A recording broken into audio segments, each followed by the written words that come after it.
the purpose of spending this money is to avoid war. So as the UK spends more money in defense, how do we ensure that that is productive for the economy and we're not fighting yesterday's wars? You know, I talked about us being the world's next Silicon Valley. And the original Silicon Valley started in Stanford University when NASA and the Department of Defense were involved in the space race with the Soviet Union. America wanted to make sure they didn't get left behind. We actually have an extraordinary tech sector. There's things we can do to make it even stronger. 2 of the 3 most important AI companies in the world are led by Brits. What we need to do is to make sure that this funding doesn't all go to the big defense contractors, but goes to university spin-outs who are doing really interesting innovations, which are very often have fantastic civilian use as well as military use. And that way we make sure that we are,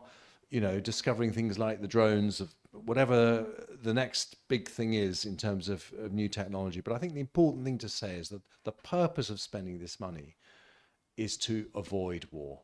And, you know, we have an adversary with Putin who is looking for signs of weakness. And that's why it's so important that he doesn't feel that the outcome of what happens in Ukraine is a win.